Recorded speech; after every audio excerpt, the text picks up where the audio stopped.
ಮೊದಲು. To the shikhara path of Shiva, the path of the ಗುರು.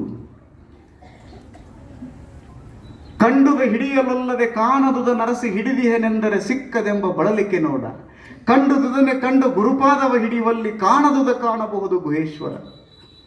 ಕಾಣದೇ ಇರುವಂಥ ದೇವರನ್ನು ಹುಡುಕಾಡ್ಕೋತ ಹೊಂಟ್ರಿ ಅಂದ್ರೆ ನಾವು ಸಿಗಂಗಿಲ್ಲ ನಿಮಗೆ. ಯಾಕಂದ್ರೆ ನಾವು ನಿರಾಕಾರ ಸ್ವರೂಪದಾನ. ಅದಕ್ಕೆ ನೀವು ಏನು ಮಾಡೋದು ಅಂದರೆ ಕಾಣದೇ ಇರುವಂಥ ದೇವರನ್ನು ಹಿಡ್ಕೊಳಕ್ಕೆ ಹೋಗಬಾರ್ದ್ರೆ ಕಾಣುವಂತಹ ಗುರುವಿನ ಪಾದವನ್ನು ಗಟ್ಟಿಯಾಗಿ ಹಿಡಿದು ಬಿಟ್ರಿ ಅಂದರೆ ಕಾಣದೇ ಇರುವಂತಹ, ಕಾಣಿಸದೇ ಇರುವಂತಹ ದೇವರು ನಿಮಗೆ ಕಾಣಿಸ್ತಾನ ಅನ್ನುವಂತಹ ವಿಷಯವನ್ನು ಅಲ್ಲಮ ಪ್ರಭುದೇವರು ಹೇಳ್ತಾರೆ. ಅದಕ್ಕೆ ಗುರುವಿನ ಪಾದ ಹಿಡಿಯೋದು ನೋಡ್ರಿ. 8 ವರ್ಷದ ಸಿದ್ಧಲಿಂಗ ಮುಂದೆ ಬಂದು ಕೂತ್ಕೊಂಡು ಹೇಳ್ತಾನಪ್ಪ, ದೀಕ್ಷೆಯನ್ನು ಕೊಡ್ರಿ ನನಗೆ, ಈ ಜೀವಾತ್ಮವನ್ನು ಪುಣ್ಯಾತ್ಮನನ್ನಾಗಿ ಮಾಡ್ರಿ. ಅದು ದೀಕ್ಷಾ ಸಂಸ್ಕಾರದಿಂದ ಮಾತ್ರ ಸಾಧ್ಯ ಆಗ್ತದೆ. ನನ್ನ ಸುಪ್ತ ಚೇತನ ಏನೈತಲ್ಲ ಅದು ದೀಕ್ಷೆಯ ಮೂಲಕ ಹೊರಗೆ ಬರ್ತದಪ್ಪ. ಅವರ ದೀಕ್ಷಾ ಕೊಡ್ರಿ ಅಂತ ತಿಳ್ಕೊಂಡು ಅಂದಾಗ ಗೋಸಲ ಚನ್ನ ಬಸವದೇವರು ಶಿಷ್ಯನನ್ನು ಮುಂದೆ ಕೂಡಿರಿಸಿಕೊಂಡು ದೇವರ ದಾಸ್ಯಮಯ್ಯನವರು ಹೇಳ್ತಾರಲ್ಲ, ಉರಿಯುವ ಕೆಂಡದ ಮೇಲೆ ತೃಣವ ತಂದೆರಿಸಿದರೆ ಆ ತೃಣವನ ಕೆಂಡ ನುಂಗಿದಂತೆ ಗುರು ಚರಣದ ಮೇಲೆ ಶಿಷ್ಯನೆಂಬ ತನುವ ತಂದೆರಿಸಿದರೆ ಆತನ ಸರ್ವಾಂಗವೆಲ್ಲ ಲಿಂಗ ಕಾಣ ಅಂತ ಹೆಂಗೆ ಹೇಳ್ತಾರಲ್ಲ, ಕುಂಡ್ರಪ್ಪ ಅಂತ ತಿಳ್ಕೊಂಡು ಹೇಳಿ ಅವನ ಮಸ್ತಕದ ಮೇಲೆ ಹಸ್ತವನ್ನು ಇಟ್ಟು ಅವನ ಕಿವಿಯಲ್ಲಿ ಮಂತ್ರವನ್ನು ಹೇಳಿ ಅವನಿಗೆ ಸಿದ್ಧಲಿಂಗನಿಗೆ ದೀಕ್ಷೆಯನ್ನು ಕೊಡ್ತಾರೆ. ಬಹಳ ಚಂದ ಹೇಳ್ತಾರೆ ಅವರು. ಸಿದ್ಧಲಿಂಗೇಶ್ವರ ಚರಿತ್ರೆ ಎಷ್ಟು ಚೆನ್ನಾಗಿದೆ ಗೊತ್ತದ. ಕೆಲವು ಪವಾಡಗಳು ಅದಾವ್ರೆ ಅದ್ರಾಗ, ಬಹಳ ಚಂದ ಅವರ ಚರಿತ್ರೆ. ದೀಕ್ಷೆಯನ್ನು ತೆಗೆದುಕೊಂಡ್ರಲ್ಲ ಸಿದ್ಧಲಿಂಗೇಶ್ವರರು, ಅವರು ಬಸವಣ್ಣವ್ರ ಬಗ್ಗೆ ಮತ್ತು ಈ ಶರಣರ ಬಗ್ಗೆ ಬಹಳ ಅಂದ್ರೆ ಬಹಳ ಗೌರವವನ್ನು ಇಟ್ಕೊಂಡಿರುವಂಥವ್ರು. ಅವ್ರು ಬಹಳ ಚಂದ ಹೇಳ್ತಾರೆ ಬಸವಣ್ಣವ್ರ ಬಗ್ಗೆ ಯಾಕಷ್ಟು ಗೌರವ ಇಟ್ಕೊಂಡಿದ್ರು ಅಂದರೆ, ಸತ್ ಚಿತ್ ಆನಂದ ಅನ್ನುವಂಥದ್ದು ಒಂದು ಐತಲ್ಲ, ನೀವು ಕೇಳಿರಬೇಕು. ಸಚ್ಚಿದಾನಂದ ಅಂತ ಕರಿತೀವಲ್ಲ, ಸತ್ ಚಿತ್ ಆನಂದ. ಈ ಸತ್ ಸ್ವರೂಪ ಯಾರು ಅಂದರೆ ಬಸವಣ್ಣ. ಚಿತ್ ಸ್ವರೂಪ ಯಾರು ಅಂದರೆ ಚನ್ನ ಬಸವಣ್ಣ. ಆನಂದ ಸ್ವರೂಪ ಯಾರು? ಅಲ್ಲಮ ಪ್ರಭುದೇವರು. ಇದು ಕಾರಣ. ಅವ್ರು ಹೇಳ್ತಾರೆ, ಬಸವಣ್ಣನೇ ಲಿಂಗ, ಬಸವಣ್ಣನೇ ಗುರು, ಚನ್ನ ಬಸವಣ್ಣನೇ ಲಿಂಗ, ಅಲ್ಲಮ ಪ್ರಭುದೇವರೇ ಜಂಗಮ ಅಂತ ಹೇಳ್ತಾರೆ ಅವರು. ಸ್ವತಃ ಇದನ್ನು ಸಿದ್ಧಲಿಂಗೇಶ್ವರರೇ ಈ ಒಂದು ವಚನದೊಳಗೆ ಹೇಳ್ತಾರೆ. ಸತ್ ಸ್ವರೂಪನಾಗಿರುವಂತಹ ಬಸವಣ್ಣ ಗುರುವಾಗ್ತಾನೆ, ಚಿತ್ತ ಸ್ವರೂಪನಾಗಿರುವಂತಹ ಚನ್ನ ಬಸವಣ್ಣ ಲಿಂಗವಾಗ್ತಾರೆ, ಆನಂದ ಸ್ವರೂಪವಾಗಿರುವಂತಹ ಅಲ್ಲಮ ಪ್ರಭುದೇವರು ಜಂಗಮವಾಗ್ತಾರೆ. ನಾನು ಇವರೆಲ್ಲರ ಶಿಶು, ಇವರಿಂದ ನಾನು ಅನುಗ್ರಹಿತನಾಗಿದ್ದೇನೆ ಅನ್ನುವಂತಹ ಮಾತುಗಳನ್ನು ನಮ್ಮ ಸಿದ್ಧಲಿಂಗೇಶ್ವರರು ಈ ಮಾತುಗಳನ್ನು ಹೇಳ್ತಾರ. ಬಸವಣ್ಣವ್ರ ಬಗ್ಗೆ, ಚನ್ನ ಬಸವಣ್ಣವ್ರ ಬಗ್ಗೆ, ಅಲ್ಲಮ ಪ್ರಭುದೇವ್ರ ಬಗ್ಗೆ ಈ ಮಾತುಗಳನ್ನು ಹೇಳ್ತಾರೆ ಅಂದರೆ ಅವರೆಷ್ಟು ಹಣ್ಣಾಗಿರ್ಬೇಕು. ಅವ್ರ ಮುಂದುವರೆದು ಹೇಳ್ತಾರೆ, ಈ ಇಷ್ಟಲಿಂಗವನ್ನು ತೆಗೆದುಕೊಳ್ಳುವುದರಿಂದ ಏನಾಗ್ತದೆ ಅವ್ರು ಹೇಳ್ತಾರೆ. ಅವರು ನೀವು ಪರುಷವನ್ನು ಇಟ್ಟುಕೊಂಡು ನಿಮ್ಮ ಲೋಹದ ಕೇಡಾಗಲಿಲ್ಲ ಅಂದರೆ ಆ ಪರುಷ ತೊಗೊಂಡು ಏನು ಮಾಡೋದು ಕೇಳ್ತಾರೆ. ನಿಮ್ಮ ಹತ್ರ ಪರುಷ ಮಣಿ ಐತಿ, ಅದು ಈ ಕಬ್ಬಿಣವನ್ನು ಅದು ಬಂಗಾರವನ್ನಾಗಿ ಮಾಡಲಿಲ್ಲ ಅಂದ್ರೆ ಆ ಪರುಷ ತೊಗೊಂಡು ಏನು ಮಾಡೋದ್ರಿ? ಪರುಷ ಮಣಿ ತೊಗೊಂಡು ಏನು ಮಾಡೋದ್ರಿ? ನಿಮ್ಮ ಹತ್ರ ಜ್ಯೋತಿ ಐತಿ, ಅದು ಕತ್ತಲೆಯನ್ನು ಕಳಿಲಿಲ್ಲ ಅಂದ್ರೆ ಆ ಜ್ಯೋತಿ ತೊಗೊಂಡು ಏನು ಮಾಡೋರಿದ್ದೀರಿ? ನಿಮ್ಮ ಹತ್ರ ಆನೆ ಐತಿ, ಆನೆ ಮೇಲೆ ಹೋಗುವಾಗ ನೀವು ಆಡಿಗೆ ಅಂದ್ತೀರಿ ಅಂದ್ರೆ ಆನೆ ತೊಗೊಂಡು ಏನು ಮಾಡೋದಲ್ಲ? ನಿಮ್ಮ ಶರೀರವನ್ನೆಲ್ಲ ನೀವು ವಜ್ರದ ಉಡುಪನ್ನಾಗಿ ಮಾಡಿಕೊಂಡು, ಕವಚವನ್ನಾಗಿ ಮಾಡಿಕೊಂಡು ನೀವು ಬಾಣಗಳಿಗೆ ಹೆದರ್ತೀರಿ ಅಂದ್ರೆ ಅದು ವಜ್ರದ ಉಡುಪನ್ನು ತೊಗೊಂಡು ಏನು ಮಾಡುವುದದ? ಹಿಂಗೆ ಪ್ರಶ್ನೆ ಕೇಳ್ಕೊಂತ ದಂಡಿಗೆ ಬಂದು ಹೇಳ್ತಾರೆ, ಲಿಂಗ ಅದ, ನಾ ಭವಗೆಡ್ಲಿಲ್ಲ ಅಂದ್ರೆ ಆ ಲಿಂಗ ತೊಗೊಂಡು ಏನು ಮಾಡೋದು? ನೀವು ಇಷ್ಟು ಭಾಳ ಸೂಕ್ಷ್ಮವಾದ ವಿಚಾರ, ಇದು ಭಾಳ ಗಂಭೀರವಾದ ವಿಚಾರ ಇದು. ಲಿಂಗ ಪೂಜೆಯನ್ನು ಮಾಡಿಕೊಂಡು ನೀವು ಭವವನ್ನು ಹಿಂಗಲಿಲ್ಲ ಅಂದರೆ, ಹುಟ್ಟು ಸಾವುಗಳಿಂದ ನೀವು ಗೆಲ್ಲಿಲ್ಲ ಅಂತಂದ್ರೆ ನಿಮ್ಮ ಬದುಕು ಅದು ಅದರ ತೊಗೊಂಡು ಏನು ಮಾಡ್ತದೆ ಅಂತಾರೆ. ಹಂಗಂತ ಅದರ ಅರ್ಥ ಏನು ಅಂದರೆ, ಇಷ್ಟಲಿಂಗವನ್ನು ತೆಗೆದುಕೊಂಡು ಅದನ್ನು ಇಷ್ಟ ಪ್ರಾಣ ಭಾವದಲ್ಲಿ ಅದನ್ನು ಸ್ಥಾಪಿಸಿಕೊಳ್ಳಬೇಕು. ಆವಾಗ ಮಾತ್ರ ನಮ್ಮಲ್ಲೊಂದು ಶಕ್ತಿ ಬರ್ತೈತಿ ಅನ್ನುವಂಥ ವಿಚಾರವನ್ನು ತೋಂಟದ ಸಿದ್ಧಲಿಂಗ ಶಿವೇಗಳವ್ರು ಹೇಳ್ತಾರೆ. ನೋಡಿದರು ಎಲ್ಲ ಕಡೆಗೂ ಧರ್ಮ ಕೆಳಗೆ ಹೊಂಟಿತ್ತು.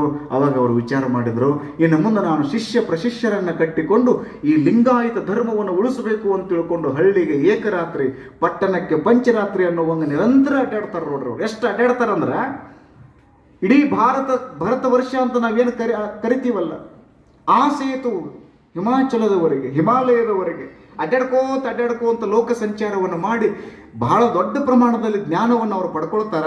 ಆ ಜ್ಞಾನವನ್ನು ಪಡೆದುಕೊಂಡು ಬಂದಿರುವಂತಹ ತೋಂಟದ ಸಿದ್ಧಲಿಂಗ ಶಿವಯೋಗಿಗಳವರು ಏನು ವಿಚಾರ ಮಾಡ್ತಾರೆ ಅಂದರೆ, 700 ಜನ ವಿರಕ್ತರನ್ನು ತಯಾರು ಮಾಡ್ತಾರೆ ರೀ. 701 ಜನ ವಿರಕ್ತರನ್ನು ತಯಾರು ಮಾಡ್ತಾರೆ.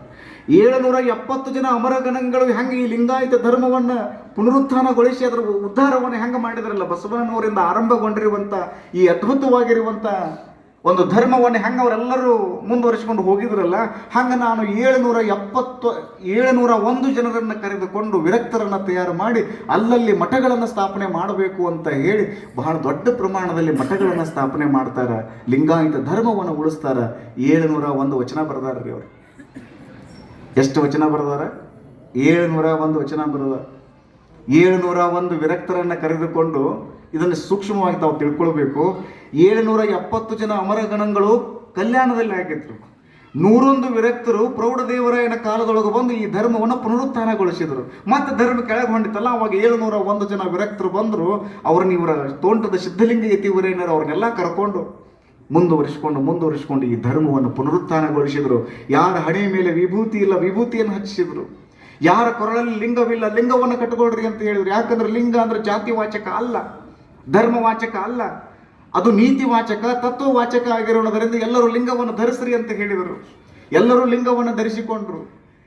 ಗುರು, ಲಿಂಗ, ಜಂಗಮ, ವಿಭೂತಿ, ರುದ್ರಾಕ್ಷಿ, ಮಂತ್ರ, ಪಾದೋದಕ, ಪ್ರಸಾದ, ಲಿಂಗಾಚಾರ, ಸದಾಚಾರ, ಶಿವಾಚಾರ, ಗಣಾಚಾರ, ಭೃತ್ಯಾಚಾರ, ಭಕ್ತ, ಮಹೇಶ, ಪ್ರಸಾದಿ, ಪ್ರಾಣಲಿಂಗಿ, ಶರಣ, ಐಕ್ಯ, ಇವನ್ನೆಲ್ಲ ಮೇಲೆ ಯಾಕೆ ಹೇಳ್ತೀನಿ ಅಂದ್ರೆ ನಿಮ್ಮ ತಲೆಯೊಳಗೆ ಇರಲಿ ಅಂತ ಹೇಳ್ತೀನಿ. ಇವನ್ನೆಲ್ಲ ಅಷ್ಟಾವರಣವೇ, ಅಂಗವಾಗಿ, ಪಂಚಾಚಾರವೇ, ಪ್ರಾಣವಾಗಿ, ಷಟ್ಸ್ಥಲವೇ, ಆತ್ಮವಾಗಿ ಬದುಕಬೇಕು ಅಂತ ತಿಳ್ಕೊಂಡು 701 ಜನ ವಿರಕ್ತರಿಗೆ ಸರಿಯಾದ ಮಾರ್ಗದರ್ಶನವನ್ನು ಮಾಡಿದರು. ಅದರ ಫಲವಾಗಿ ಇವತ್ತೇನಾಯಿತು ಅಂದರೆ ಕನ್ನಡ ನಾಡಿನ ತುಂಬೆಲ್ಲ ಎಲ್ಲ ಕಡೆಗೂ ಮಠಗಳು ಬಸವಾದಿ ಶರಣರ ತತ್ವಗಳನ್ನು ಪ್ರತಿಪಾದಿಸಬೇಕು, ಪ್ರಚುರಪಡಿಸಬೇಕು ಅಂತ ಮಠಗಳ ನಿರ್ಮಾಣ ಆದವು. ನೀವು 701 ವಚನಗಳನ್ನು ಓದಿದ್ರಿ ಅಂದರೆ ಯಡಿಯೂರಿನ ತೋಂಟದ ಸಿದ್ಧಲಿಂಗ ಶಿವಯೋಗಿಗಳವರ ವಚನಗಳಲ್ಲಿ ಸಾಮಾಜಿಕ ಪ್ರಜ್ಞೆ ಕಾಣಿಸೋದಿಲ್ಲ ನಿಮಗೆ. ಅಲ್ಲಿ ಕೇವಲ ಶಿವಯೋಗ ಸಾಧನೆ ಬಗ್ಗೆ ಕಾಣಿಸ್ತದೆ ನಿಮಗೆ. ಯಾಕ್ರಿ ಆಚಾರ ಅಂತ ನೀವು ಪ್ರಶ್ನೆ ಕೇಳಿದ್ರಿ ಅಂದರೆ, ನೀವು ಬಸವಣ್ಣನವರ ವಚನಗಳನ್ನು ಓದ್ರಿ, ನೀವು ಅಲ್ಲಿ ಶಿವಯೋಗದ ಕುರಿತಾಗಿನೂ ಹೇಳ್ತಾರೆ. ಸಮಾಜದೊಳಗಿರುವಂಥ ಅಂಕು ಡೊಂಕುಗಳನ್ನು ತಿದ್ದುವಂಥ ಪ್ರಯತ್ನವನ್ನು ಬಸವಣ್ಣ ಮಾಡ್ತಾರೆ. ಯಾಕಂದರೆ ಅವರು ತಮ್ಮ ದೃಷ್ಟಿಕೋನವನ್ನು ಸಾಮಾಜಿಕರಣಗೊಳಿಸಿದ್ರಿ. ಅವರು ಭೇದ ಭಾವ ಇತ್ತಲ್ಲ, ಅದನ್ನ ತೊಡೆದು ಹಾಕ್ಬೇಕಂತ ತಿಳ್ಕೊಂಡು ಭಾಳ ದೊಡ್ಡ ಕೆಲಸ ಮಾಡಿದ್ರಿ ಅವರು. ಅದೇ ನೀವು ಅಲ್ಲಮ ಪ್ರಭುದೇವರ ವಚನಗಳನ್ನು ನೋಡ್ರಿ, ನೀವು ಅವ್ರ ಸಾಮಾಜಿಕ ವಚನಗಳಿಗಿಂತನೂ ಸಾಮಾಜಿಕ ಈ ಸುಧಾರಣೆ ಆಗಬೇಕು ಅದ್ರ ಬಗ್ಗೆ ಭಾಳ ತಲೆ ಕೆಡಿಸ್ಕೊಳ್ಳಂಗಿಲ್ಲ ರೀ. ಅವ್ರು ಆತ್ಮದ ಔನ್ನತ್ಯವನ್ನು ಹೆಂಗೆ ಸಾಧಿಸಬೇಕು ಅನ್ನುವಂಥದ್ರ ಬಗ್ಗೆ ಹೆಚ್ಚು ಬರೀತಾರೆ ಅವರು. ಹಾಗೇನೆ ನಮಗೆ ಸಿಕ್ಕಿರುವಂಥ ವಚನಗಳ ಬಗ್ಗೆ ನಾನು ಹೇಳೋದು, ಅವ್ರು ಅಷ್ಟ ಬರ್ದಾರಂತ ನಾವು ಆ ನಿರ್ಧಾರಕ್ಕೆ ಬರಬಾರ್ದು. ಭಾಳ ಬರೆದಿರ್ಬೋದು ಅವರು. ಈಗ ಸಿಕ್ಕಿರುವಂಥ ವಚನಗಳ ಕುರಿತಾಗಿ ಮಾತ್ರ ನಾವು ಚಿಂತನೆ ಮಾಡಬೇಕು. 701 ವಚನಗಳಲ್ಲಿ ಇರುವಂಥದ್ದು ಏನು ಅಂದರೆ ಅಪ್ಪಟ ಶಿವಯೋಗ. ಅದು ಈ ಜೀವಾತ್ಮ ಹೆಂಗೆ ಪರಮಾತ್ಮ ಆಗಬೇಕು ಅದರ ಸರಿಯಾದ ಮಾರ್ಗವನ್ನು ಅವ್ರು ಹೇಳ್ಕೊತ ಹೋಗ್ತಾರೆ. ಬಹಳ ಅದ್ಭುತವಾಗಿ ಶಿವಯೋಗ ಸಾಧನೆಯ ಬಗ್ಗೆ ಅವ್ರು ಹೇಳ್ತಾರೆ. ಇವತ್ತೇನಾದರೂ ನಾನು ಬಹಳ ಹೃದಯ ತುಂಬಿ ಹೇಳಬೇಕು, ಇವತ್ತು ಬಸವಣ್ಣ ನಮ್ಮ ನಾಲಿಗೆಯ ಮೇಲೆ ಇವತ್ತು ಕುಣಿತಾನ ಅಂದ್ರೆ ತಕ ತಕ ತಕ ಕುಣಿತಾನ ಅಂತಂದ್ರೆ ನಮ್ಮೆಲ್ಲರ ಹೃದಯದಲ್ಲಿ ಅಲ್ಲಮ ಪ್ರಭುದೇವರು ವಿರಾಜಮಾನರಾಗ್ಯಾರ ಅಂದ್ರೆ ಇವತ್ತು ನಾವು ಚನ್ನ ಬಸವಣ್ಣನವರ ವಚನಗಳನ್ನು ಹೇಳ್ತೀವಿ ಅಂತಂದ್ರೆ ಅದರ ಸಂಪೂರ್ಣ ಶ್ರೇಯಸ್ಸನ್ನು ನಾವು ಯಡಿಯೂರಿನ ತೋಂಟದ ಸಿದ್ಧಲಿಂಗ ಶಿವಯೋಗಿಗಳವರಿಗೆ ನೀಡಬೇಕು. ಷಟ್ಸ್ಥಲ ಜ್ಞಾನ ಸಾರಾಮೃತ ಅನ್ನುವಂಥ ಒಂದು ಗ್ರಂಥವನ್ನು ಬರೀತಾರೆ ಅವರು. ಷಟ್ಸ್ಥಲಗಳ ಕುರಿತಾಗಿನ ವಚನಗಳು ಇರೋದು ವಿಂಗಡಿಸ್ತಾರೆ. ಶರಣರು ಬರೆದಿರುವಂಥ ವಚನಗಳನ್ನು ವಿಂಗಡಿಸ್ತಾರೆ. 101 ಜನ ವಿರಕ್ತರು ಏನು ಕೆಲಸ ಮಾಡಿ ಹೋಗಿದ್ರಲ್ರಿ, ಮತ್ತೆ ಈ 700 ಜನ ವಿರಕ್ತರನ್ನು ಕರ್ಕೊಂಡು ವಚನಗಳನ್ನು ಪರಿಷ್ಕರಣೆ ಮಾಡೋದು, ವಚನಗಳನ್ನು ತಿದ್ದುವುದು, ತೀಡುವುದು. ಯಾಕಂದ್ರೆ 12ನೇ ಶತಮಾನದಾಗಿಂದ ಕನ್ನಡರೇ ಅದು, ಈಗಿನ ಕನ್ನಡ ಅಲ್ಲ. ಅದು 12ನೇ ಶತಮಾನದೊಳಗಿನ ಕನ್ನಡ. ಈಗಿನ ಕನ್ನಡದ ವ್ಯವಸ್ಥೆ ಭಾಳ ಕೆಳಗೆ ಹೊಂಟದ. ನಾನು ನಿಮಗೆಲ್ಲರಿಗೂ ಕೈ ಮುಗಿದು ಅದನ್ನೇ ಹೇಳೋದು, ಕನ್ನಡವನ್ನು ಉಳಿಸಬೇಕು, ಕನ್ನಡವನ್ನು ಬೆಳೆಸಬೇಕು. ಯಾಕೆ ಕನ್ನಡವನ್ನು ಉಳಿಸಬೇಕು ಅಂತಂದ್ರೆ, ಕನ್ನಡ ಭಾಷೆ ಏನಾದರೂ ಸತ್ತು ಅಂದ್ರೆ ಕನ್ನಡ ಸಂಸ್ಕೃತಿ ಸಾಯ್ತದೆ.